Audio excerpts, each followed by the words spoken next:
Karon nagpistahan sa Labor Day. So, kung sa may binisaya sa Labor Day. Kay ko tigpanganak karon dili day. Mamumuo day karon kung sa Tagalog pa sa mga manggagawa. So karon gila si San Jose sa iyang pagka mamumuo. Kanya sa karon pong 19 kapistahan na sa iyang pagkabana.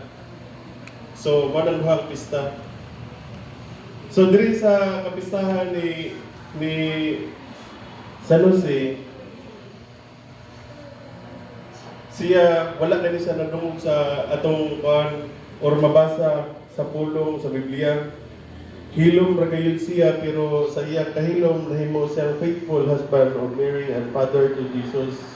Ang iyang kasing-kasing hunahuna o tingog kinabuhi nagsugod kayud sa kabubuton sa Dios.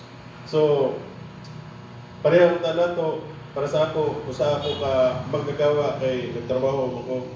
Ako niampo ko ni San Jose ni labi ni Mama Mary nga hatagan ko kalikon sa lawas kay hago mapugi ang trabaho. Kay imagino ninyo every alas 2 sa kadlaw kay naman ko sa logistic ng trabaho. Ang dalhon na mga parcel sa Tibuok, Santiago ug Tibuok, Habonga. So alas 2 pa sa buntag nagbata na ko anak. Ya mo na yung trabaho dalhon na ako itong mga parcel.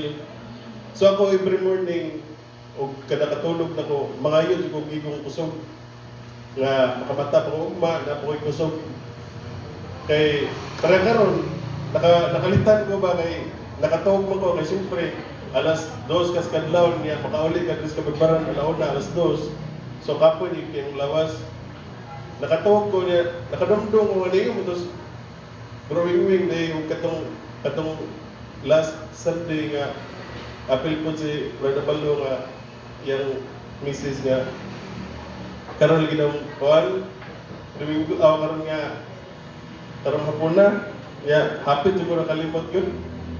So bisag kami mga kaabag ni mura po may kadang mga maestra kay kinahanglan po may namin mga lesson plan. So para sa ako nga mag-serve mi diri dili ko tingon nga nag-serve lang nga basta-basta diri kung dili nakandam ko sa mga pagalingon labi na sa Ginoo sa mga pag-serve diri so nag-study pud mi kay para ang among mga kaalam pud maduwagan. So inato ta nga pareha nga sa San Jose himuon nato sa pagalingon nga mapahimsanon kita kung sa plano sa Ginoo ato na siyang dili kay sukton kung dili ato ginasang himuon.